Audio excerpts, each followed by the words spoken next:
আপনি জানেন কিনা আমি জানি না, কিন্তু আপনি ইতিহাসের পাতায় যতবার দেখবেন ততবারই আপনি বুঝতে পারবেন যে ছেলেরা কখনো মেয়েদেরকে ছেড়ে যায় না, বরং মেয়েরাই ছেলেদেরকে ছেড়ে যায়। হয়তো তার একটা জ্বলন্ত প্রমাণ বা একটা গল্প আমি আপনাদের কাছে শেয়ার করি এবং বলতেছি যে একটা ছেলে পাখি আর একটা মেয়ে পাখি, যদিও গল্পটা কেমন লাগবে জানি না, যে একটা ছেলে পাখি আর একটা মেয়ে পাখি দুজনে মিলে উঠতেছিল, উঠতে উঠতে হঠাৎ করে একটি মেয়ে পাখি তার ডানায় ব্যথা পায়। ব্যথা পেলে মেয়ে পাখিটা ছেলে পাখিটাকে বলছে যে তুমি আমাকে কখনো ছেড়ে যাবে না। ছেলে পাখিটা ওই কথা শুনে মেয়ে পাখিটাকে বললো যে তোমাকে আমি কোনোদিনও ছেড়ে যেতে পারবো না। সেই কথা বলে তার একটি ডানা সে ভেঙে ফেলে। ফেলার পরে তাদের অনেকদিন পর একটা তুফান আসে, মানে একটা ঝড় আসে।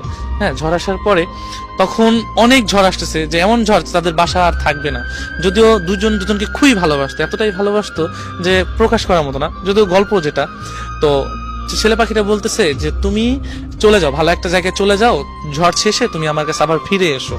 তো মেয়ে পাখিটা কি করলো, যে চলে গেল। চলে যাওয়ার পর তো অনেক ঝড় আসার পরে তখন ছেলে পাখিটা ওই ঝড়ে মারা গেল। মারা যাওয়ার পরে তো ঝড় শেষে মেয়ে পাখিটা আসছে, আসার পরে দেখছে যে নিচে লেখা যে তুমি যদি একটিবার বলতে যে আমি তোমাকে ছেড়ে কখনো যাব না, তবে আমি এই ঝড়টাকে যত কষ্টই হোক পার করে দিতাম, আমরা দুজন সারা জীবন একসাথেই থাকতাম। তো এই লেখাটা দেখে মেয়ে পাখিটা কান্না করছে। সো কান্না করে কি হবে, যে চলে যাওয়ার তো চলেই গিয়েছে। তো আমরা না ভালোবাসা মানুষগুলাকে না চলে যাওয়ার পর বুঝে, আগে না। তো ইতিহাসের পাতা আপনি যতই দেখবেন ততই আপনারা বুঝতে পারবেন যে ছেলেরা কখনো যায় না, কারণ একজন ছেলে কারণ সবকিছুই সহ্য করতে পারে, শুধু প্রিয় মানুষের ছেড়ে যাওয়া।